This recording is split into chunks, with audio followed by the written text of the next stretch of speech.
Bonsoir et bienvenue à vous en direct sur Public Sénat. Le 22h vous propose ce soir une édition spéciale suite à la conférence de presse de François Hollande. Le président inaugure la deuxième année de son quinquennat en pensant, dit-il, à l'offensive. Offensive sur le plan européen avec plus d'intégration politique et c'est un véritable défi au moment où les Français affichent leur désamour vis-à-vis de l'Union européenne. Offensive aussi pour l'emploi. Le chef de l'État réitère sa promesse d'inversion de la courbe du chômage d'ici à la fin de l'année. Les socialistes saluent un président de combat. La gauche de la gauche dénonce un résultat affligeant. La droite souligne le déni de réalité. Côté presse, le Figaro titre sur le non-changement. L'humanité annonce l'an 2 marqué par l'austérité. La presse étrangère, plus indulgente, se réjouit de ce nouvel élan impulsé par le président. On parle du fond et de la forme de ce moment politique avec de nombreux invités ce soir. Le tout, vous le verrez, sous l'œil et le crayon impertinent de notre dessinateur Hervé Baudry. Voilà pour le programme. Du volontarisme, c'est la colonne vertébrale de la conférence de presse du président Hollande. Volontarisme sur le plan européen et sur le plan intérieur. Face à la récession et aux doutes grandissants, le président a martelé un mot, l'offensive. C'est la marque et le rythme qu'il souhaite donner à la deuxième année de son quinquennat. Une année qui sera aussi marquée par des réformes sensibles. On voit tout cela avec Sophie Normand. C'est par un plaidoyer en faveur de son action que François Hollande a commencé sa conférence de presse. Une première année à la tête du pays que le chef de l'État a résumé en 4 priorités. Voilà, la première année de mon quinquennat, si je puis dire, l'an 1, a été entièrement consacrée à la défense de notre souveraineté, à la remise en ordre de notre économie, à la sauvegarde de notre modèle social et à la réparation des injustices. Puis très vite et longuement, ce sont les prochaines étapes de son quinquennat que François Hollande a développées, avec un maître mot. L'an 2, celui qui s'ouvre aujourd'hui, ce doit être l'offensive. Je dis bien l'offensive. Cette offensive passe d'abord par une initiative européenne. Elle porte sur 4 points que François Hollande soumettra aux partenaires européens. L'instauration d'un gouvernement économique de la zone euro, la jeunesse, l'énergie. Enfin, une nouvelle étape d'intégration européenne. L'offensive est aussi ici en France, où François Hollande était très attendu sur la question du chômage. L'offensive, c'est de mobiliser toutes les forces pour l'emploi. Je me suis engagé personnellement, certains ont dit même hâtivement, pour ne pas dire imprudemment, sur l'objectif de l'inversion de la courbe du chômage. Je m'y tiens. Il faut mettre du mouvement, donner confiance aux Français dans l'avenir, mais prendre aussi ses responsabilités. C'est en ce sens que François Hollande a ouvert le dossier des retraites. Il y a aujourd'hui un déficit d'une quinzaine de milliards d'euros. Et il est prévu à 20 milliards d'euros en 2020. C'est insoutenable. Et je refuse, comme président de la République, de reporter sur les générations à venir le fardeau du financement des retraites. Il y aura un rétablissement des régimes de répartition. Les carrières longues seront prises en compte dans ce dossier des retraites pour lequel la concertation démarrera dès juin. Et bien sûr, les réactions politiques ne se sont pas fait attendre. Sans grande surprise, la majorité salue le courage et l'attitude offensif du président. La droite dénonce quant à elle le déni de François Hollande. Le Front National raille le porte-parole de Bruxelles. Et la gauche de la gauche ne se reconnaît pas, mais alors pas du tout dans les mots du président. Toutes les réactions rassemblées ce soir par Cécile Sixou. On ne change pas une politique qui perd. Le président va bien, il est offensif. Les Français vont mal et la France est en déclin. Il y a un certain paradoxe qu'il va falloir essayer de résoudre à un moment donné. J'ai senti des tonalités de frémissement positives sur les interpellations que, par exemple, j'ai pu faire dans l'année. Le fait d'être dans le volontarisme européen, d'essayer de reparler de relance, d'essayer de reparler d'investissement, d'essayer de reparler d'intégration politique, j'ai trouvé ça positif. Il constate que toute l'Europe est en récession, il fait déjà ce constat. Il dit lui-même que les politiques d'austérité conduisent à la récession. Conclusion, qu'est-ce qu'il fait? On continue les politiques d'austérité. François Hollande était parfait aujourd'hui dans ce rôle de porte-parole de la Commission européenne. Il est venu expliquer aux Français la feuille de route ultra-libérale, la sauce à laquelle ils allaient être mangés. Moi, je salue l'initiative européenne. Enfin, Madame Merkel l'avait proposé en juin 2012, l'avait rappelé en novembre de la même année. Enfin, nous répondons et je salue cette position. Et les premiers invités de cette édition spéciale, d'abord, je salue notre dessinateur Hervé Baudry. Bonsoir Hervé. Bonsoir Sonia. Merci Bonsoir de nous accompagner. Merci à vous. Et le débat politique avec nos invités ce soir. D'abord l'ancien ministre et sénateur UMP, Gérard Longuet. Bonsoir. Bonsoir. Bienvenue. Et Merci. Karine Berger. Bonsoir. Bonsoir. Député socialiste et secrétaire national au PS en charge de l'économie. Alors, il y avait aujourd'hui toute une rhétorique mobilisatrice. Le mot offensive, mouvement, vitesse, accélération. Gérard Longuet, voilà des mots qui symbolisent de bonnes intentions, de bonnes dispositions pour une nouvelle année.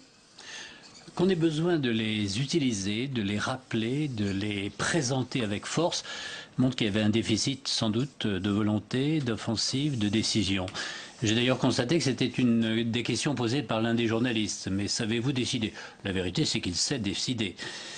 Entre Mélenchon et Merkel, je retiens qu'il est quand même plus près de Merkel et c'est la seule bonne nouvelle.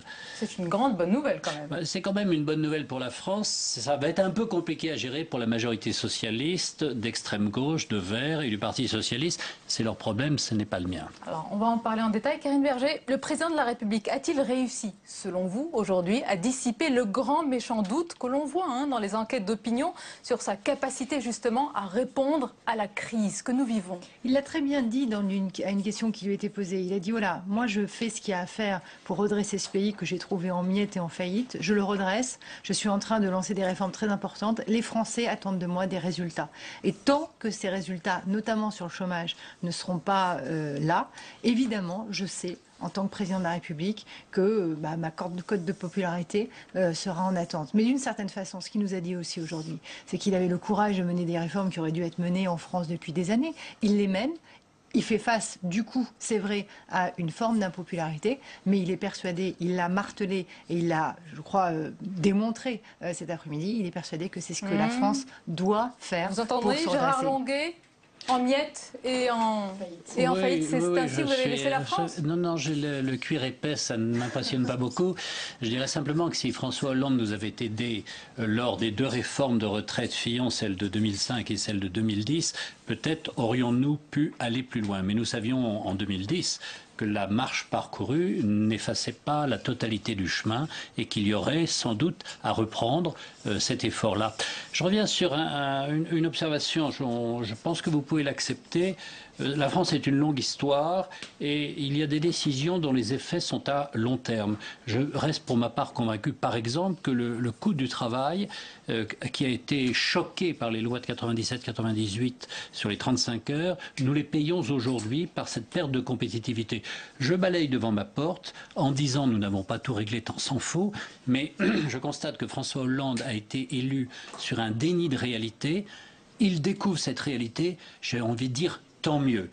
Simplement, il n'apporte pas de réponse et en particulier, je terminerai, quand il cite le sérieux budgétaire, il oublie simplement de nous dire quelles dépenses en moins et quels impôts en plus. Le débat, on l'a depuis malheureusement un an. La réalité, c'est que les dépenses publiques ont explosé au cours des 5 dernières années, plusieurs dizaines de milliards de plus, et que depuis un an, nous avons pris la responsabilité très dure, très difficile de bloquer. Mais non, mais je pas qu'il y a prescription, si je peux me permettre. C'est M. qui en a parlé lui-même, puisqu'il est remonté à 97. Donc permettez-moi de revenir 5 années en arrière. Depuis un an, nous avons bloqué l'évolution des dépenses publiques. Elles vont diminuer cette année. Alors typiquement les médicaments, le prix des médicaments. Des dépenses du budget de l'État. Je commence par la sécurité sociale parce que je pense quand même que c'est aussi quelque chose de très important d'attaquer la problématique de la dépense de sécurité sociale pour sauver le système de protection sociale. Sur l'État, eh bien, il y aura des choses très claires qui vont être faites. Si je prends c'est dans l'avenir. Disons que c'est cette année que ça se passe. Le vote de la loi de finances 2013 s'applique en 2013. Donc les dépenses publiques de l'État sont attaquées cette année par les décisions qui sont prises. J'ajouterai que ce qu'a dit le président de la République, ça va bien au-delà de l'an 2. Ce qu'il a dit, c'est qu'il a décrit la France qu'il rêvait, la France qu'il voulait construire. Le fameux cap.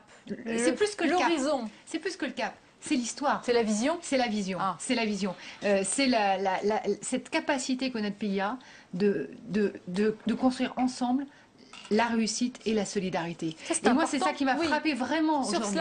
C'est cette capacité à créer, à redonner le président a dit qu'il faut mobiliser les ressources de notre pays. C'est un grand pays. Non, mais il est important de le rappeler. Un président ne va pas dire qu'il est à la tête d'un petit pays. Giscard avait dit quelque chose, que la France est une puissance moyenne et tous les Français lui avaient reproché à juste titre. Donc qu'un président dise qu'il est à la tête d'un grand pays, c'est normal. Qu'il soit volontaire, c'est normal. Tout ça, on est dans la banalité. Je voudrais rentrer maintenant dans les réalités. Et il a dit quelque chose de très important et qui, je crois, d'ailleurs, est très utile et auquel je souscris totalement. Gouvernement économique européen. Simplement, dans un gouvernement économique européen, il faut accepter l'idée qu'on n'a pas toujours raison tout seul. Or, ce que François Hollande demande à ce gouvernement, c'est une convergence, mais en même pas sur les valeurs du Parti socialiste français. Il sera déçu. Et d'autre part, il demande une capacité d'emprunt européen, les fameux eurobonds qui réapparaissent par la fenêtre, alors que Mme Merkel en avait fermé la porte. Et là encore, il est assez vraisemblable qu'il sera déçu et que le gouvernement économique européen lui demandera de faire des choses qu'il ne veut pas faire, qu'il ne peut pas faire. Monsieur Longuet, le président a rappelé quelque chose. Mais c'est bien d'avoir un gouvernement économique européen. Monsieur Longuet, le président a rappelé quelque chose de très vrai. Qui est-ce qui a enfin obtenu l'union bancaire, le projet d'union bancaire au cours de la dernière année? C'est François Hollande. C'est un projet à longue maturité. Vous connaissez trop l'Europe pour savoir que c'est plusieurs années. Il arrive au bon moment sur ce rendez-vous. Non. Il arrive au bon moment sur ce rendez-vous. Très honnêtement, sa signature est très faible dans ce texte. On pourrait vous demander, il n'y avait rien avant vous? C'était le désert, table rase? C'est pas du tout ce que j'ai dit. Les 27, ils réfléchissaient depuis 8 ans simplement. Il y a des étapes fondamentales qui ont été passées cette année. La taxe sur les transactions financières et l'union bancaire pour moi qui avait été demandée à l'origine par Jacques Chirac. Plus intéressant fruit, François Hollande, reconnaissez-le. Mais c'est normal, vous savez, en politique, vous inaugurez ce que d'autres ont lancé et d'autres inaugureront ce que vous avez lancé. Je rappelle l'union bancaire, d'abord parce que effectivement la bataille ne fait que commencer. Le gouvernement de Mme Merkel et M. Schäuble n'y sont pas spécialement favorables, donc la bataille politique a démarré l'année dernière, elle se poursuit, mais on a réussi à, d'une certaine façon, convaincre l'Allemagne d'aller sur un terrain qu'elle ne souhaite pas. Je ne vois pas pourquoi pour les eurobonds, on ne peut pas partir sur cette hypothèse-là. Vous n'avez pas progressé d'un an. Vous n'avez rien changé du pacte européen que vous vouliez renégocier. On a fait l'union bancaire, on a obtenu l'union bancaire. L'union bancaire, vous l'avez obtenue parce que l'Europe, dans sa gestation lente, est arrivée au moment de l'accouchement. Elle était parturiente, c'est vous qui avez récupéré le bébé. Tant mieux pour la France, tant mieux pour l'Europe, mais c'est un projet de long terme. J'ai une question sur les Européens, l'un et l'autre. Oui, je crois. Karine Berger-Longuet, justement, parce que vous avez quand même un discours qui est commun sur l'Europe, mais vous l'avez au moment où les Français, on l'a vu dans une récente étude, affichent un taux de désamour record vis-à-vis de l'Union européenne. Comment cela va être perçu par les Français, cette intégration politique, ce gouvernement économique? C'est bien la volonté de mettre du sens dans tout ce qui est fait en Europe depuis des années que François Hollande essaye de créer. Je reviens sur mon histoire d'union bancaire. L'idée, elle est simple. C'est qu'on a laissé au cours des 4 dernières années la Grèce, l'Espagne, l'Irlande presque au bord de la mort politique des pays, en tout cas la sortie de la zone euro. Pourquoi? Parce qu'on n'avait pas les moyens de répondre, de faire ce bouclier européen. Nous avons tous choisi l'Europe parce que pour nous c'est une protection, c'est une sécurité. La Grèce, l'Irlande, l'Espagne ont considéré que cela n'était pas. Tout le monde est d'accord avec vous sur ce sujet, je pense. C'est pour ça que l'union bancaire, qui est le bouclier qui manquait au moment de la crise espagnole et au moment de la crise grecque, la crise grecque, devait être obtenue dès la première année. Et c'est pour ça que les eurobonds doivent être obtenus très très vite. Car ce qui nous est arrivé... C'est pas du tout le même projet. Excusez-moi, je finis sur un point. La zone euro est mortelle. Nous l'avons découvert pour la première fois en 2010. Nous avons juste oublié qu'en 10 ans, on peut avoir quelque chose. Maintenant, elle est sauvée complètement. Elle n'est pas sauvée. Elle n'est pas sauvée. Elle est mortelle. Nous l'avons découvert. Et pour qu'elle ne le soit plus jamais, pour que les Européens comprennent ce qui se passe dans la zone euro, il faut que la croissance, le progrès, la solidarité, la protection deviennent prioritaires. Une formule. La zone euro est en effet mortelle. Et pour la France, c'est ou l'euro ou les 35 heures. Mais ce ne sera pas les deux. Je vous le dis avec vraiment beaucoup de gravité. Ce ne sera pas les deux. Parce que nous ne pouvons pas nous permettre d'être le pays qui perd des parts de marché, qui perd de la compétitivité, qui accumule des déficits, qui accumule des dettes, alors qu'il a tous les éléments de la réussite et que la réussite française est nécessaire à la réussite européenne. Nous sommes liés sur 2 ou 3 tabous idéologiques qui sont proprement condamnables par nos partenaires. Aucun pays ne travaille 35 heures. Aucun pays n'a la dépense publique que nous avons, sauf le Danemark. Et aucun pays n'a cette hostilité, sauf l'Allemagne, je le reconnais, aux énergies nouvelles, c'est-à-dire aux vraies énergies, pas celles que l'on subventionne, mais celles qui viennent du nucléaire ou du gaz de schiste. Nous refusons tout ce qui est moderne. Et c'est pour ça que, je termine, et c'est pour ça que la France est un problème pour l'euro, parce qu'elle refuse la compétitivité. Comment un Européen peut dire ça? La France n'est pas un problème, Monsieur Longuet. La France est un grand pays. La France a la souveraineté de sa politique économique. Si véritablement les 35 heures sont incompatibles avec l'euro, pourquoi diable, en l'espace de 10 ans, il ne vous est pas venu à l'esprit de supprimer les 35 heures? Pourquoi diable, en l'espace de 10 ans, quelque chose qui aurait pu mettre en danger l'appartenance de la France à la zone euro, cela n'a pas été la première décision que vous ayez prise de supprimer les 35 heures? Nous n'avons pas toujours eu raison et que nous n'avons pas toujours eu le bon diagnostic. Donc vous n'avez évidemment pas supprimé les 35 heures, tout simplement parce que ce n'est pas du tout incompatible. Ce n'est pas du tout incompatible. Monsieur, madame, on va, pour les téléspectateurs qui nous rejoignent, qui n'ont pas suivi l'ensemble de la conférence de presse de François Hollande, on va écouter un autre extrait justement du président qui répond à cette critique récurrente dont vous avez parlé, Gérard Longuet, qui lui est faite sur sa supposée indécision. On l'écoute. Je n'ai cessé de décider depuis que je suis là. De ce point de vue-là, j'ai appris ce que c'est qu'être président. C'est décider. Je ne cesse de décider. Décider sur les dépenses publiques, je l'ai fait dès le premier jour. Décider sur des mesures qui n'avaient que trop attendu, je l'ai fait dès le premier Conseil des ministres. Pour la retraite à 60 ans, pour l'allocation de rentrée scolaire. Décider sur la question de la compétitivité, le rapport gallois, que ce qu'on me disait, un rapport de plus, un rapport pour rien, et nous l'avons pris en totalité.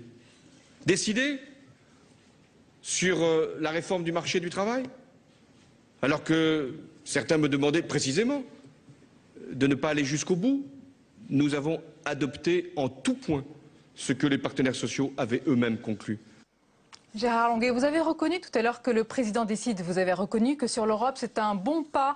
Ça va dans le bon sens. Regardez la caricature d'Hervé Baudry. Longuet est trop sympa avec Hollande. C'est louche. Je suis un peu désarçonné, là. Non, mais mes critiques sont dans la profondeur, ils ne sont pas dans la surface. Mais reconnaissez quand même, Gérard Longuet, aujourd'hui, comme hier, devant l'ensemble de la Commission européenne, le président Hollande a réaffirmé son sérieux budgétaire, sa volonté réformatrice. Que demander de plus? Je finis ma question. Qu'un président social-démocrate affiche son courage, mène les réformes que vous avez menées à moitié, comme la réforme des retraites. On a commencé à le faire, nous n'avons jamais été soutenus par le Parti socialiste de mémoire.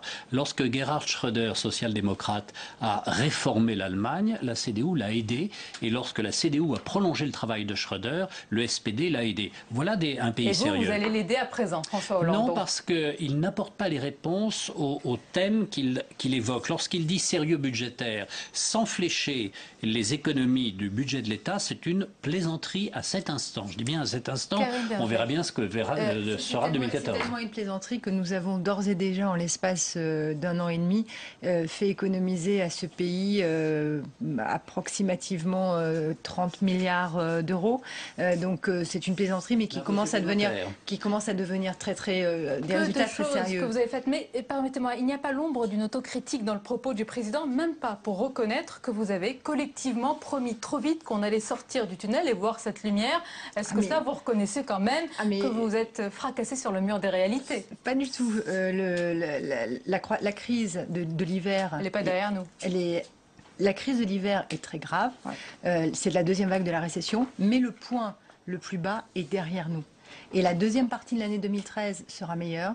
Et l'engagement... Comment prévoir l'avenir? Pardon, quand vous dites que c'est derrière nous. C'est mon métier depuis 15 ans, donc je le prends. Comme que les économistes se sont trompés depuis 15 ans. C'est positif, mais ce qui est certain, c'est que tout est fait. Toutes les mesures de politique économique qui ont été mises en place depuis un an ont été mises en place dans un seul objectif: faire sortir ce pays de la crise, retrouver de l'emploi pour tout le monde et faire en sorte que nous repartions vers quelque chose de meilleur. Et tout ce qui est fait sur sur la politique de production. Moi, j'aime ce terme, production. La politique de production, ce que d'autres appellent la compétitivité, c'est parce qu'on est persuadé que la France a les moyens de sortir de la crise, que le taux de chômage commencera à baisser avant la fin de cette année et que les prochaines frontières, elles seront franchies l'année prochaine. Gérard Longuet, la droite critique, la droite pilote, matin, midi et soir, toutes les initiatives du chef de l'État, et on a envie de vous dire, où sont vos propositions? Où est le projet? Non, mais c'est la raison pour laquelle je suis extrêmement calme. Bon, chacun se répartit les rôles. Je pourrais en effet rappeler qu'il y a 1000 chômeurs de plus par jour. Je pourrais rappeler qu'il y a la récession. Je pourrais rappeler que les finances publiques ne sont pas tenues et que la fiscalité a augmenté et que les particuliers, notamment parce qu'ils payent plus d'impôts, ont moins de pouvoir d'achat. Nos propositions, moi je le pense très profondément, doivent reposer sur le travail. Nous sommes un pays où 40% des Français sont actifs. Les États-Unis, il y en a 50%. Il faut commencer plus tôt, il faut continuer plus tard, il faut plus d'heures par semaine, plus de semaines par an. Si on n'accepte pas ça par le dialogue, et il y a une bonne chose qui a été faite sous votre mandat, c'est l'accord du 11 janvier, l'ANI. L'accord national interprofessionnel.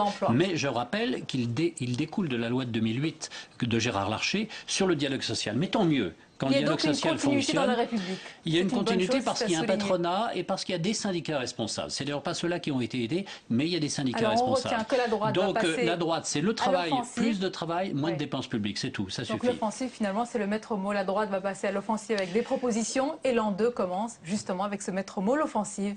Merci pour ce débat constructif. Karine Berger, dont on a vu une caricature passer, Hervé Baudry. Oui, mais laquelle était-elle? Elle lit dans les pétales de rose, je crois, c'est bien ça. Elle lit l'avenir le prévoit.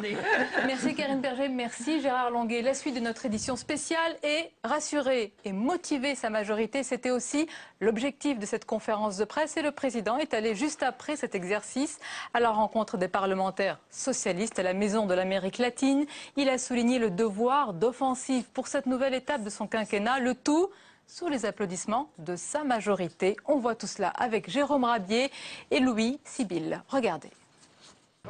Pour écouter leur chef, leur leader, leur président, les élus socialistes ont décidé de se regrouper.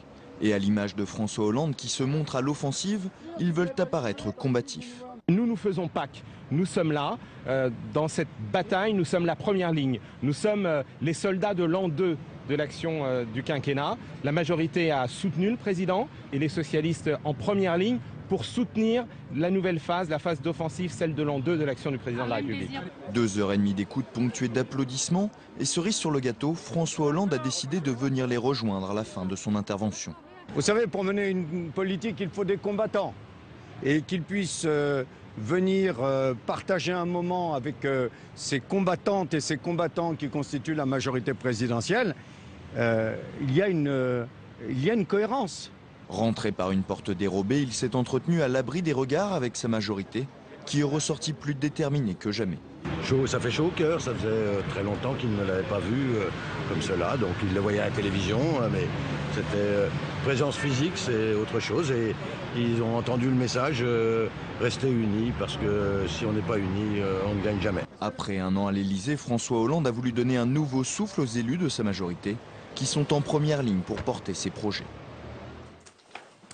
La suite de votre édition spéciale, toujours avec Hervé Baudry. Et nous ont rejoint sur notre plateau notre chroniqueur Jean-Louis Gombault. Bonsoir Jean-Louis. Bonsoir Sonia. Stéphane Rosès, bonsoir. Bienvenue Stéphane, président de CAP et professeur à Sciences Po. Claude Veil, bonsoir. Directeur de la rédaction du Nouvel Observateur. Bonsoir, et l'écrivain André Berkoff est journaliste et auteur de Moi, président. Bienvenue André Berkoff. Alors aujourd'hui, le président ne s'est pas adressé seulement aux journalistes présents sur place, pas du tout, mais d'abord bien sûr aux Français. Jean-Louis Gombault a-t-il été suffisamment pédagogue partant de tempêtes et de brouillard? C'est ce qu'il a cherché. Je dirais qu'il s'est adressé aux journalistes, aux Français et à son camp. C'est-à-dire que le problème, c'était aussi de lever le doute qui existe chez les Français, évidemment, et dans son camp lui-même, en rappelant les grands principes. Alors, je pense quand même qu'il n'y a pas dans cette conférence de presse d'annonce véritablement importante. J'ai entendu M. Longuet parler du gouvernement économique européen, mais en matière d'objectifs sur le chômage, sur la dépense publique, sur peut-être quelque chose sur la relance de l'investissement, mais on n'a pas eu de bon sommet. Donc on était centré sur la cohérence de sa politique et la pédagogie pour s'en expliquer. Parce que tout président de la République qui voit que les gens ne sont pas d'accord avec sa politique, il ne leur vient pas à l'idée que cette politique n'est pas bonne, quel que soit le président, c'est qu'elle n'est pas comprise. Les gens n'ont pas compris le message. Et donc là, ce qu'il a essayé de faire, c'est d'expliquer de manière articulée son affaire. Et je pense que sur ce plan, même si la conférence était un peu longue, c'était plutôt réussi. Alors, vous avez parlé, Jean-Louis, de cohérence de sa politique. Il a beaucoup employé les mots de compétitivité, d'entreprise, d'allègement également du coût du travail. Il a dit « Je suis pour la compétitivité car je suis pour mon pays ». Le président emprunte le vocabulaire social-démocrate sans prononcer le mot, mais tout y est. Écoutez. Vous me demandez qui je suis. Ça, c'est une question terrible. Je vais donc vous dire que je suis socialiste. Ai-je besoin de me dire social-démocrate? Est-ce que ce serait mieux d'être social-démocrate? Il se trouve que j'ai dirigé pendant des années le Parti socialiste. Je ne l'ai pas appelé le Parti social-démocrate. C'est parce que je crois à certaines valeurs. Je suis devenu président de la République. Je suis donc au service de la France. Donc je suis un socialiste qui veut faire réussir la France. Claude Veil, il n'y a pas de doute. François Hollande a définitivement choisi sa voie, social-démocrate, même s'il a du mal à prononcer le mot. En France, on n'aime pas beaucoup théoriser sa pratique parce que le surmoi socialiste est ainsi conçu que même si vous faites une politique qui s'éloigne de la doxa socialiste, il ne faut surtout pas le mettre en vocabulaire. La France, le Parti socialiste français, comme vous savez, n'a jamais fait ce qu'on appelle en Allemagne son congrès de Bad-Godesberg, c'est-à-dire, pour eux, c'est un peu comme si le pape reconnaissait que Dieu n'existe pas. Donc, c'était en effet le passage le plus intéressant de l'émission, de l'intervention, c'est lorsqu'un de nos confrères lui dit, mais au fond, vous êtes très très loin de l'orthodoxie socialiste. Vous avouez que l'objectif de votre politique, c'est de baisser le coût du travail, c'est de faire une politique en faveur des entreprises. Vous reconnaissez que la création d'emplois passe par l'entreprise, que c'est pas la collectivité, l'État qui va prendre en charge la création d'emplois. Donc au fond, vous êtes très très loin du dogme. Et François Hollande, vous êtes en train de faire bouger la pensée socialiste. Et il répond non, je fais pas. Et d'une certaine façon, il a raison. Il dit non, je fais pas bouger la pensée socialiste, je fais bouger la France. Mon pays, parce exactement. Que la révolution qui s'opère tranquillement sous Hollande, ce président qui paraît tellement précautionneux, il est en train de faire un truc. C'est la première fois que la France est dans un tel état de crise, de récession, que on n'entend nulle part, sauf à l'extrême gauche, sauf Mélenchon, dire « mais vite un grand plan de dépenses publiques, vite un grand emprunt national », comme le proposait autrefois Henri Guénaud, « il faut mettre 100 milliards dans la chaudière pour relancer l'activité ». Pas du tout. Lui, il garde son cap, et lorsqu'il parle de relance, il parle de relance au niveau européen. C'est-à-dire, ce qu'il a dit clairement cet après-midi, c'est « la France ne fera pas toute seule dans son coin une politique de relance qui nous affaiblirait ». Il y a la cohérence de sa politique, il y a aussi le ton, les mots. André Barkov, est-ce qu'il y a eu de la force, de l'autorité lors de cette prise de parole? Écoutez, il a continué effectivement ce que disait Claude, il a continué son chemin social-démocrate, qui n'est pas nouveau. Il a toujours été, en tout cas, depuis qu'il est président de la République, il a montré social-démocrate. Moi, ce qui me gêne beaucoup dans toute cette histoire, c'est que il applique, en fait, tout à fait la politique de son mentor, parce qu'il faut se rappeler quand même François Mitterrand. Jacques Delors? Ah. Non, pas Pardon, Jacques je pensais que vous parliez de l'inclination naturelle social-démocrate. Non, moi je parle de son vrai maître à penser. Simplement, il fait ça à front renversé. C'est-à-dire qu'il a commencé par 83, il dit je vais faire la rigueur, puisqu'on est 30 ans après, c'est beaucoup plus difficile, et puis peut-être, si ça marche, je vais faire 81, et comme ça je serai réélu. Le problème, c'est qu'il continue à faire semblant. Qu'est-ce que ça veut dire? Je suis un socialiste qui veut faire réussir la France. Est-ce que les autres socialistes ne veulent pas faire réussir la France? Pourquoi il ne nomme pas ce qu'il fait? Et je crois qu'il faut revenir maintenant à ce qui se passe en France. Je pense que vraiment, pour moi, il a convaincu très peu de gens. Très peu de gens. Vous n'êtes pas convaincu apparemment. C'est pas qu'il m'a pas convaincu, c'est qu'il a dit déjà ce qu'il dit depuis 6 mois et depuis 1 an. Très bien. Mais qu'est-ce qu'il a amené de plus? Qu'est-ce qu'il a dit de plus au lieu de dire, attendez, il a fait quelque chose que je trouve terrifiant. Il a dit la courbe du chomage va s'inverser avant la fin de l'année. C'est pas terrifiant ça, c'est un vœu, si, c'est une terrifiant. promesse. On espère qu'elle réussisse. Il faut arrêter. Il faut arrêter quand même. Bien sûr, il a dit, ça m'a frappé, le chômage peut Non, peut. C'est-à-dire que c'est pas exactement va. Mais Jean-Louis, il dit que c'est ça peut. fait 6 fois 8 mois, on lui demande de tracer le cap et de faire des efforts et de montrer l'effort. Mais c'est ça qui est très très très gênant là-dedans. Parce que les gens vont se dire, attendez, alors si ce n'est pas ça à la fin de l'année, c'est dans 6 mois, hein, qu'est-ce qui se passe? On va dire, bon, il ment. Il n'avait pas besoin de se charger de ce genre de fardeau, comme les 0,8%, les etc. points selon vous. Alors, vous avez dit le mot, le cap, l'horizon. Il est répété partout, ce mot, chez les éditorialistes, chez les politiques, chez les Français. Le voyez-vous enfin, ce cap, Stéphane Rosès? Oui, je crois plus clairement. C'est-à-dire que, en fait, comme en novembre, le fait que cette conférence de presse soit encadrée par une vingtaine de minutes, je crois, de propos introductifs, oblige... 40 minutes. 40, ouais. Oui, c'était plus long. Ça vous a paru court, c'est bon signe. Moi, ça m'est paru court, parce que voilà, j'avais réfléchi à... le fait qu'il y ait ce moment court par rapport au reste, j'avais réfléchi relativement par rapport au reste.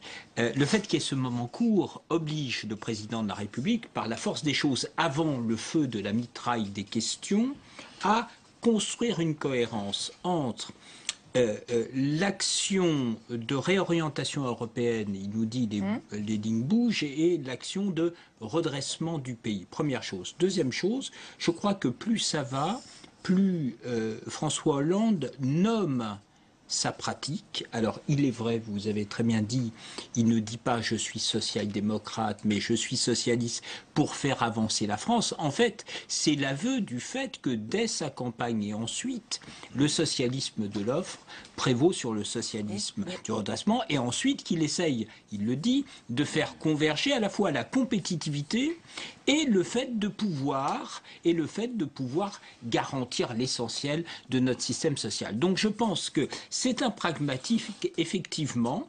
D'abord, dans un premier temps, la plupart du temps, il avance sans dire la cohérence de ce qu'il fait. Là, il a fait un pas supplémentaire par rapport à septembre.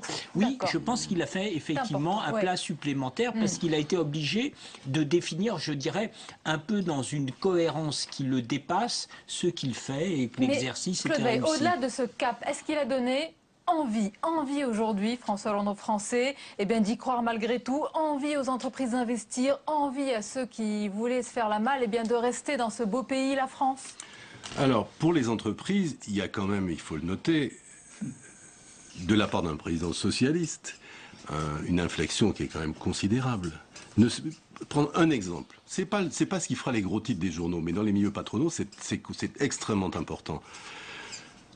L'annonce, les travaux sont même déjà engagés, d'une réforme de la fiscalité des plus-values, qu'il a justifié cet après-midi dans des termes d'une pure orthodoxie libérale. C'est-à-dire quand il a dit un type qui investit dans l'industrie, dans le commerce, dans une activité du secteur privé, il prend un risque. Il est normal que ce risque soit rémunéré. On ne peut pas mettre un niveau de fiscalité qui décourage l'investissement. C'est ce qu'on lit tous les jours dans les Échos et c'est ce que soutient le MEDEF depuis toujours. Cette idée-là est extrêmement importante parce qu'une des raisons pour lesquelles la France est en récession, à part le contexte international, c'est aussi parce qu'il y a eu une panne de l'investissement et la panne de l'investissement était en partie liée à l'alourdissement de la fiscalité sur le capital. Il a donc parlé notamment aux entreprises aujourd'hui. Il a parlé aujourd'hui beaucoup aux entrepreneurs.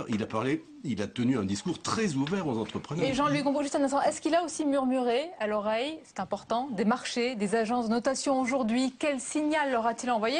On peut d'ailleurs souligner que ces agences de notation dont on parlait très souvent il y a un an ensemble, on ne les entend plus beaucoup en ce moment. D'ailleurs, c'est pour ça d'ailleurs que lui-même, puisqu'il a confirmé son pronostic, son analyse selon laquelle la crise financière était derrière nous, il a réitéré ce diagnostic, je vois pourquoi je dis pronostic, et donc il en a assez peu parlé, tout simplement parce que les taux d'intérêt que ces marchés veulent bien nous facturer lors des emprunts sont au plus bas historique. Donc il est plutôt insisté sur la question des entreprises, effectivement, et notamment sur le problème de la fiscalité, de la stabilité de la fiscalité. On est d'accord pour dire que ce n'était pas une nouveauté, puisqu'il avait déjà exposé il y a une quinzaine de jours, lorsqu'il a rectifié le tir sur l'affaire des pigeons, où il a modifié, et c'est intéressant parce que... c'est les plus-values. Voilà, exactement, où justement, il s'est rendu compte que là, il y avait un gros problème dans son programme qui consistait à mettre les plus-values au même niveau que l'IRPP, ce qui est évidemment absolument impossible pour quelqu'un qui monte son entreprise. Et il est revenu beaucoup là-dessus pour dire, effectivement, la confiance dans les entreprises, parce qu'il sait que s'il n'a pas les entreprises avec lui, son quinquennat est raté. Il y en a un, Jean-Luc Gombault, regardez la caricature d'Hervé Baudry, qui n'a pas suivi la conférence de presse, c'est Gérard Depardieu. Il est à l'étranger, que fait-il? Il est très pris en ce moment. Oui. Pareil, il tourne un film. Oui, c'est sûr. Ceux qui n'ont pas eu leur compte cet après-midi, c'est évidemment les salariés, et notamment les petits salariés. La question lui a été posée précisément, qu'est-ce que vous comptez faire pour les classes populaires et pour le pouvoir d'achat? Là, la réponse a été très nette. Pour le pouvoir d'achat, je vais lutter pour créer de l'emploi. La question du pouvoir d'achat se résoudra par la création d'emplois. Juste un mot sur l'entreprise, Juste un mot sur l'entreprise quand même. Je suis d'accord, c'est très bien. Effectivement, il est pragmatique. Il veut réconcilier l'État avec l'entreprise. Il ne dit plus mon ennemi, mon seul ennemi, c'est la finance. Très bien. Le problème, c'est qu'encore une fois, on revient à la chose. Regardez ce qui s'est passé dans l'épisode Dailymotion et avec Montebourg. Le problème, c'est que quand est-ce qu'il va mettre de l'ordre dans la basse-cour? Parce que tant que Montebourg, avec l'histoire de la basse-cour, ce mot élégant décrit l'équipe gouvernementale. Oui, écoutez, et même Fleur Pellerin, qui est la seule de ce gouvernement à connaître l'économie numérique, a dit que la position de Montebourg était ahurissante par rapport à Dailymotion et Yahoo. Il y a quand même un problème. J'espère qu'il va le résoudre. Elle l'a dit en off. Parce que alors, Jean-Luc Gombault, justement, sur ce problème, est-ce que c'est une fixation, pardonnez-moi, du monde des médias, Bercy, ministère impossible, ou est-ce qu'il y a un vrai problème politique à résoudre? Il y a un problème qui, d'ailleurs, qui ne date pas d'aujourd'hui, mais effectivement qui aujourd'hui est plus criant que par ailleurs. Je pense que aujourd'hui, à mon sens, où la ligne est fixée, la stratégie est quand même beaucoup plus claire, en tout cas clarifiée qu'elle ne l'était il y a 2 mois. Jusqu'à présent, bon, avoir un peu des voix discordantes alors que cette stratégie était un petit peu floue. Maintenant qu'elle est très claire, ça apparaît comme évident qu'il faut faire le ménage non pas dans la basse-cour, mais à l'intérieur de Bercy, incontestable. Et ça viendra. Là, il a éludé totalement. Oui, enfin, à la fois, il a éludé l'aspect précis d'un remaniement et après des hommages appuyés quand même à Jean-Marc Ayrault, et à la fois, il installe le paysage par sa scansion dans le temps, en annonçant un an 2, un élan, un combat, et donc on imagine qu'à un moment, une équipe resserrée va arriver. Mais je voulais rajouter un élément quand même sur les effets d'annonce. Indirectement, il parle au marché, mais plus généralement aux acteurs économiques internationaux, parce que pour la première fois, la France répond positivement à l'Allemagne sur la question de l'intégration politique. Alors c'est vrai, hein, c'est pas d'une très grande précision, mais quelle est l'inquiétude? En fait, les Américains comme les Chinois se disent l'Europe est malade, et une des sources de cette maladie, c'est qu'il n'y a pas de cohérence entre l'hégémonie économique et politique de l'Europe. Et dans le couple franco-allemand, les Allemands nous disaient on veut bien aider, être solidaire si on va vers l'intégration politique, et la France disait on ira sur l'intégration politique si il y a d'abord une solidarité économique, on ne veut pas lâcher la souveraineté pour l'ombre d'une Europe puissance. Eh bien, pour la première fois, François Hollande dit à l'Allemagne on est prêt à expérimenter durant 2 ans votre idée d'union politique. Et ça, c'est un élément très important qui n'est pas assez On va écouter justement François Hollande sur ce sujet. Et c'était vraiment un éloge de la vitesse sur l'Europe. Il faut, dit-il, sortir de la torpeur. On va l'écouter.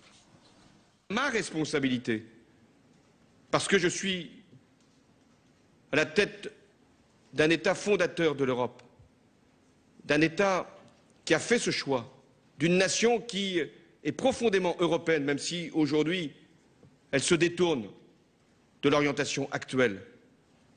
Mon devoir, c'est de sortir l'Europe de sa langueur, celle qui l'a saisie, et de réduire la désaffection des peuples, qui ne peut que compromettre l'avenir même de l'Union européenne.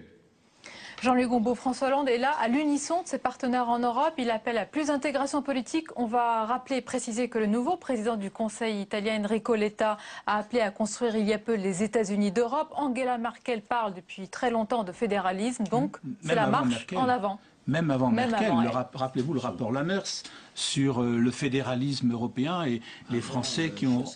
Pardon ? Oui, et que les Français ont ramené, disons, dans leur but, repousser... Les téléspectateurs doivent se demander pourquoi il a parlé tant d'Europe. Est-ce qu'il n'y a point de salut hors de l'Europe pour la France? Il commence son propos préliminaire en disant « Hier, j'étais à Bruxelles oui. ». Je crois que j'ai jamais entendu. Et il commence comme ça, donc il commence sur l'Europe et il terminera d'ailleurs sur la question européenne et ça restera tout au long. Parce que, effectivement, quand on le pose la question, il intervient au moment où on dit que la France est en récession. Qu'est-ce qu'il a comme outil? Parce qu'il parle de boîte à outils, mais la boîte à outils n'a pas l'air de fonctionner très bien, même s'il veut en mettre quelques outils de plus à l'intérieur, notamment en renforçant les affaires de contrats jeunes et de contrats de génération. Et puis après, il n'a plus grand-chose. Donc à ce moment-là, il se retourne vers l'Europe. Il faut donner une dynamique nouvelle à l'Europe de façon à ce que la France en gagne quelques fruits. Il était un peu obligé parce que le danger de la séquence qu'il avait choisie, c'était de parler après être allé à Bruxelles, c'est que le pays se dise « mais est-ce que c'est notre représentant à Bruxelles ou est-ce que c'est l'ambassadeur de Bruxelles auprès de la nation D'ailleurs, le française ?» Front National critique en évoquant le porte-parole de Bruxelles. C'était le danger lié au calendrier, mais je trouve que durant la conférence, justement, y compris par cette initiative, il retord le bâton dans l'autre sens, comme si c'était la France qui maîtrisait son destin et non pas qui était sujet des politiques bruxelloises. Reste tout simplement à poser la question, est-ce qu'il obtiendra ce qu'il voulait quand même de l'Allemagne? Il faut quand même rappeler le contentieux, notamment la mutualisation des dettes, etc. C'est-à-dire que jusqu'à présent, Angela Merkel, dans le marchandage, son problème n'était pas celui-là, c'est qu'en contrepartie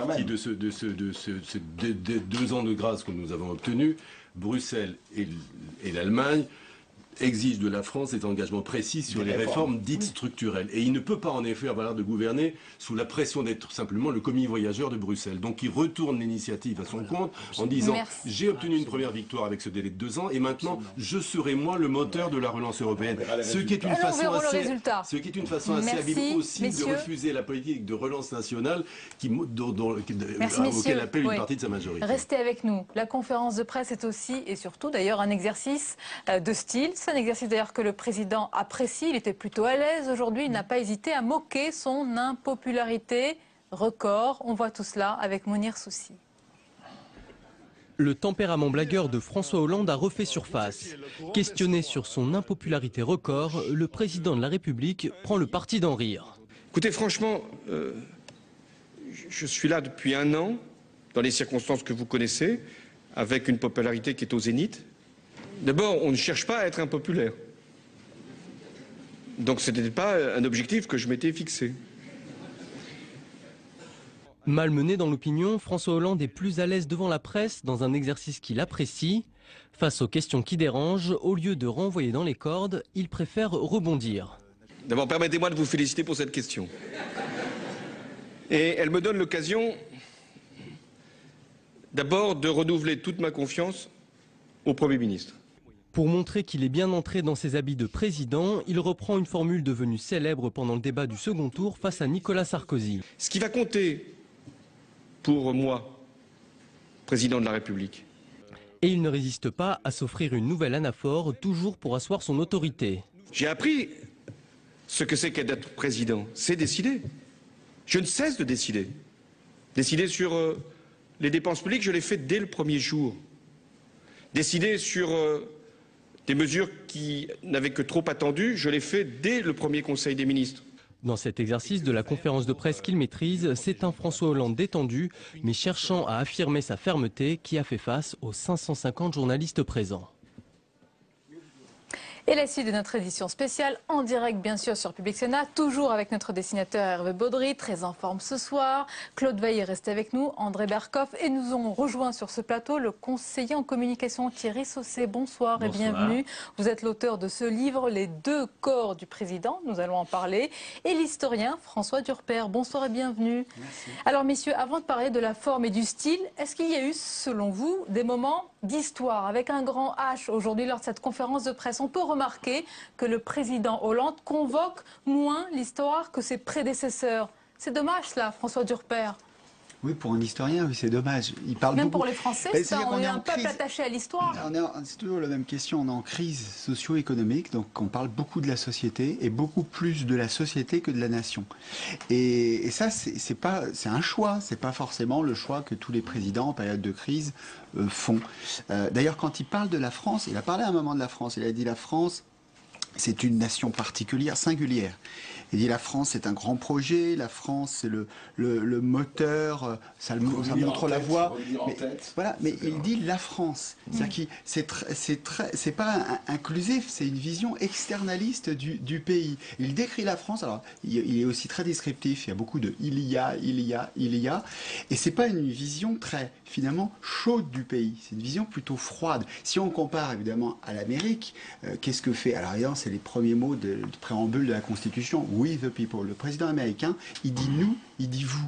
Il utilise très peu la troisième personne. Il utilise la première personne du pluriel. Juste le mot, j'ai l'impression qu'il a laissé l'histoire à Mélenchon, qui parle de Bastille, qui parle le de lyrisme du côté de Jean-Luc Mélenchon. Mélenchon ne fait que ça. Thierry Saucet, elle manque ces références historiques finalement, on se souvient. La gauche, pas de la France. Combien François Hollande... Il parle de l'histoire de France. Pardonnez-moi, messieurs, combien François Mitterrand convoquait l'histoire, Jacques Chirac également, et Nicolas Sarkozy. Pourquoi François Hollande le fait moins? Est-ce qu'il serait moins à l'aise sur ce sujet? Oui, mais je crois que ça va plus loin que l'histoire.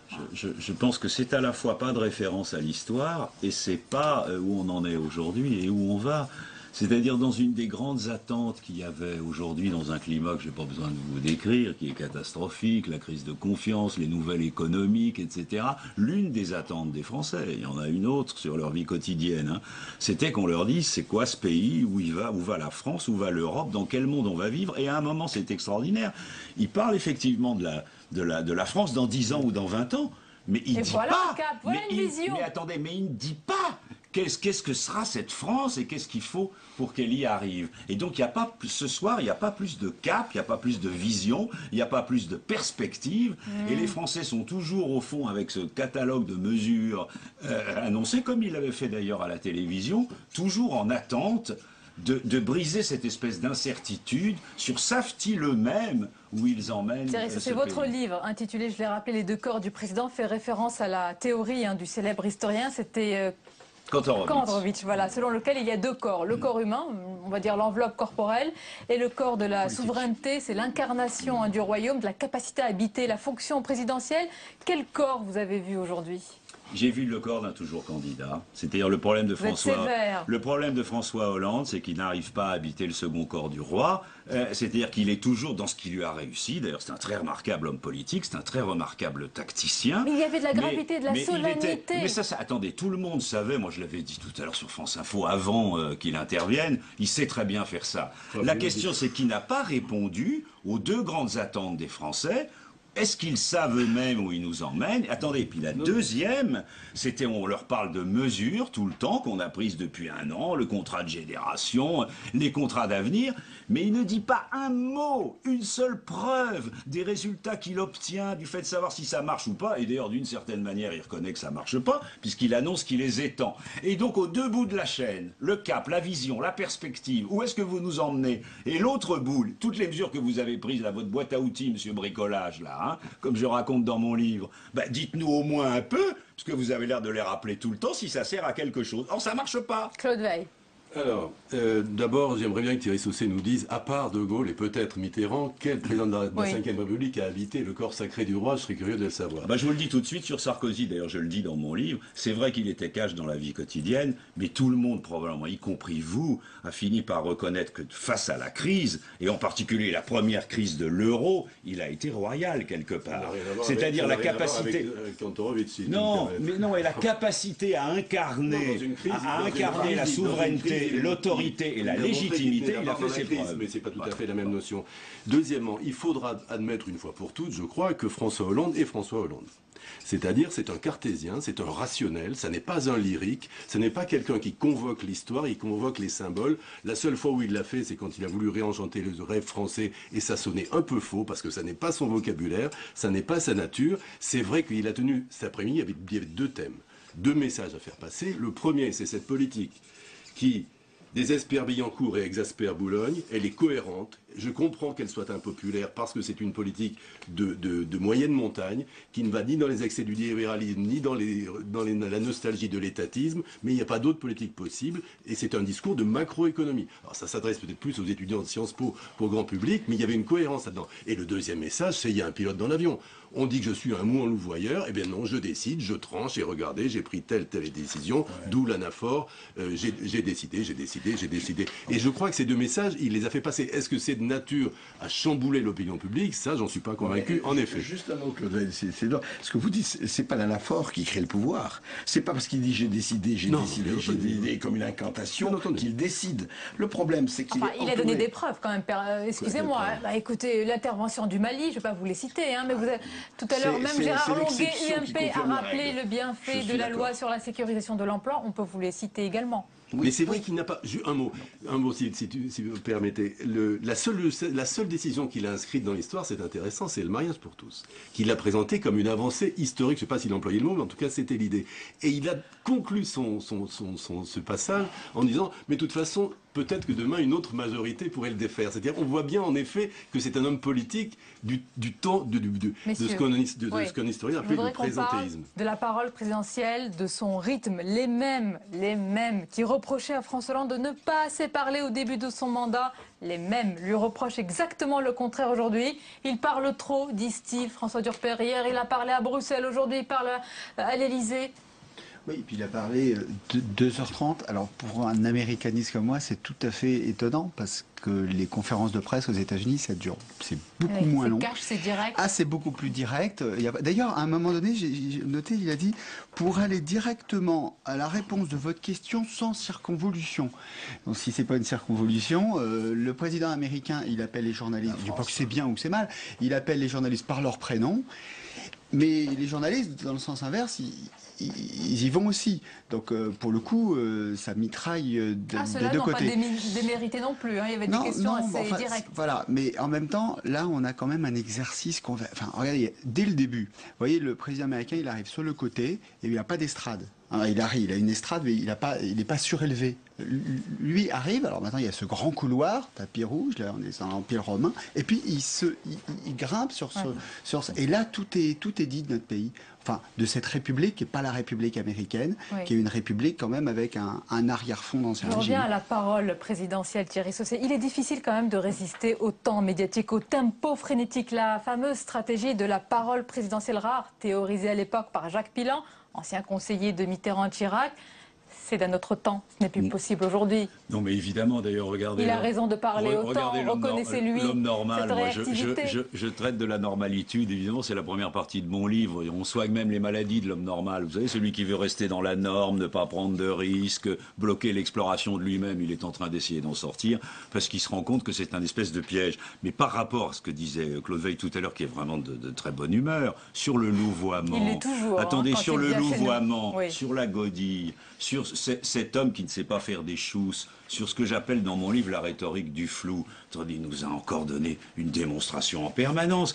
Écoutez, il dit si ça ne tenait qu'à moi, voilà des choses que je ferais. Mais j'ai pas cessé de décider. Sur le temps, écoutez, il y a 6 mois, il fallait prendre son temps, respecter les partenaires sociaux, le gouvernement. À la rentrée, il fallait accélérer. Maintenant, il faut lutter contre la torpeur. Sur le couac, attendez, sur le couac de Bercy. Il désavoue pas Fabius, ou en même temps il défend pas vraiment Moscovici. Sur le capital et le travail, c'est magnifique. On vous aligne la fiscalité française dans des conditions, ça a été rappelé il y a 5 minutes, absolument misérables pour décourager les entrepreneurs. Et aujourd'hui, 6 mois après ou 1 an après, on vous dit on va peut-être revenir sur les plus-values. On vous dit il n'y a pas d'augmentation des impôts, mais qu'est-ce qu'on vous annonce? Que sur les retraites, probablement on va taper les retraités, que sur les allocations familiales, on va considérer qu'un couple avec 2 enfants qui gagne 5 000 € c'est un riche. Oui. Attendez, ça s'appelle pas, et je vous fais grâce, attendez, des 20 milliards sur les entreprises et du crédit d'impôt derrière, sur la TVA Sarkozy qu'on annule, et puis on la réaugmente ensuite pour la diminuer encore un peu après. Si vous appelez pas ça de la godille, soyez gentil de me dire ce que c'est. On n'est pas en meeting, on essaie de comprendre comment fonctionne l'animal Hollande. Moi, il y a un moment qui m'a fasciné, et depuis toujours, j'ai trouvé qu'il ressemblait à un mobile de Calder, et c'est qui est extraordinaire. Donc j'ai passé un un grand moment cet après-midi quand il l'a dit lui-même. Sa caricature nous dit pas zigzag. Je ne sais pas s'il a cité le nom de Calder, mais il a parlé de ça. J'avais dit Tinguely plutôt, non? Il n'a pas cité Calder. Pourquoi le mobile, c'est le mouvement. En quoi est-ce qu'il ressemble à un mobile de Calder? C'est parce que François Hollande pense qu'on ne peut pas passer en force, on ne peut pas violenter la société et que les contraintes politiques sont telles qu'on est obligé toujours de passer des compromis avec le réel. Et donc la figure, pour moi, qui incarne le mieux François Hollande, c'est en effet le mobile, ce truc qui est un système de poids et de contrepoids très très sophistiqué où les forces s'équilibrent et s'annulent et qui permet à l'ensemble de tenir sur une pointe d'épingle et de s'ébranler au simple souffle du vent. Et c'est tout le génie d'Hollande d'essayer de faire bouger les choses en douceur sans violenter les choses. Mais est-ce que ça ne s'appelle pas tout simplement le culbuto? Mais le culbuto, il a plus changé la France en un an que Sarkozy. Alors messieurs, lors de cette ans. conférence de presse, François Hollande a également été interrogé, oui, sur son utilisation des réseaux sociaux, ou plutôt sur son absence de Twitter, la plateforme de microblogging dont raffolent les politiques. Le président de la République, il n'est pas très 2.0. Regardez. Bonjour, Paul Larouturou du Lab d'Europe 1, site internet politique d'Europe 1. Alors Barack Obama, David Cameron, le pape François, ou bien encore Jean-Marc Ayrault et 33 de vos 37 ministres ont un point commun. Ils ont un compte Twitter à leur nom, où ils s'expriment à la première personne du singulier. C'est un espace de diffusion de leurs paroles politiques, mais aussi d'échange et de dialogue. Mais ce n'est pas du tout votre cas, Monsieur le Président, puisque le compte personnel F. Hollande est silencieux depuis le 18 mai 2012. Et je lis sur votre pupitre, @Élysée, qui est un compte institutionnel lié à la présidence, mais donc pas à vous directement. Alors, Monsieur le Président, ma question est très simple. Pourquoi avez-vous choisi de ne pas vous exprimer personnellement sur cet espace social? Merci. Quelle question! Aurais-je manqué d'esprit de décision? Serait-ce là la preuve de mes mauvais sondages? Je n'aurais pas tweeté comme il convenait, ou tweeté du tout. Écoutez, je vais réfléchir à votre proposition et vous verrez au premier tweet si j'ai changé d'attitude. Mais je respecte parfaitement tous ceux qui utilisent ce moyen de communication. Je préférais avoir une conversation plus directe avec vous.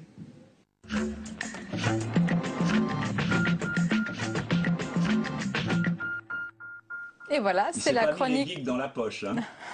Bon, il n'a pas C'est cherché. pas encore fini. On va voir justement. cherché. Est-ce qu'il s'est mis les geeks dans la poche, Caroline Deschamps, aujourd'hui? Bonsoir. En tous les cas, Twitter a bruissé cet après-midi puisque ce sont plus de 40 000 tweets qui se sont échangés. Alors beaucoup de gazouillis sur les coulisses et bien sûr la forme et notamment la cravate, souvent de travers de François Hollande et qui suscite à chaque fois moult commentaires. Hervé Pouchol ironise: moi, président de la République, je m'achèterai une pince à cravate. Il y a même, Sonia, un site qui s'appelle François ta cravate qui est mis à jour régulièrement. Alors plus sérieusement, les tweetos notent sa volonté de se montrer offensif. Le journaliste du Monde Thomas Wider écrit: Hollande place l'an 2 sous le signe de l'offensive. Malin de parler ainsi de l'an 2, ça fait révolution française. Alors pas de révolution, mais un discours liminaire qui dure et qui fait dire à Edoui Plenel déjà 40 minutes d'exposé de Hollande. Curieuse et faible démocratie que ce régime monarchique du moi-je présidentiel. Et ouf, Sonia, voici le temps des questions. Et alors vous allez me demander, est-ce que les politiques ont réagi sur Twitter? Exactement. Alors ont-ils réagi sur Twitter? Alors ce ne fut pas la folie des grands jours. Bien sûr, dans la majorité, on salue la prestation du président avec les éléments de langage sur le caractère combatif, offensif. Jean-Marc Ayrault, qui a été cité plusieurs fois par le président de la République, et ragaillardi, il tweet: je ressors de la conférence de presse plus déterminé que jamais à poursuivre le redressement de la France. Du côté de l'opposition, pas de gazouillis des ténors de l'UMP, François Fillon et Jean-François Copé. C'est à noter, oui. Ouais, silence radio. Alors j'ai été chercher Patrick Ollier qui estime, lui, sur Twitter, que les solutions que François Hollande extrait de sa boîte à outils ne sont pas au niveau de la récession. Alors finalement, les flèches numériques les plus affûtées, comme souvent, viennent de l'extrême gauche, à l'instar de Jean-Luc Mélenchon qui écrit: même les dindons arrivent à s'envoler un peu. Hollande doit faire un effort. d'accord. Mais ce qui aurait fait le plus réagir sur le réseau social, c'est donc la question posée au président sur sa non-utilisation de Twitter, ce qu'on vient de voir. Beaucoup ont ironisé sur le mauvais souvenir que doit garder François Hollande du fameux tweet de Valérie Trierweiler. Et puis, c'est surtout la blagounette de François Hollande qui fait s'esclaffer Twitter quand le président dit aux journalistes qu'il sort souvent dans la rue, en catimini. Guy Birenbaum écrit « Je me déplace même dans la rue sans que vous le sachiez. Perruque, moustache, chapeau et pourquoi pas un père, lunettes, homme invisible, Sonia. On va le reconnaître avec la cravate de travers, on va le reconnaître, François Hollande. Bah oui, il y a même eu un hashtag maintenant quand Hollande sort. Où sort Hollande? Hervé Baudry. Alors on va faire un jeu maintenant. Ça sera où est François et non pas où est Charlie. On va retrouver le président en balade dans Paris. Pour terminer cette édition spéciale, je vais vous demander, c'est compliqué en un mot, si vous pouviez symboliser cette conférence de presse, résumer cette conférence de presse qui reste un moment politique important. François Durper.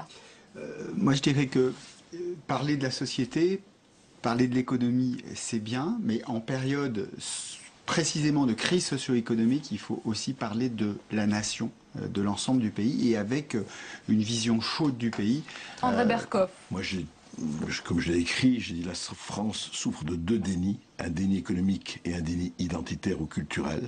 Je pense qu'il n'a pas assez combattu et expliqué ces deux dénis. Et Thierry Saucet. 3 grands axes. La crise financière est derrière nous, le chômage va baisser fin 2013, la France va entraîner l'Allemagne et l'Europe. Les Français n'y croient pas. Attendez les sondages des jours qui viennent. Les engagements du président en la matière, et notamment tout ce qu'il a renouvelé sur l'Europe, ne sont pas tenus. Merci messieurs, merci Caroline Deschamps, merci Hervé Baudry, le mot de la fin.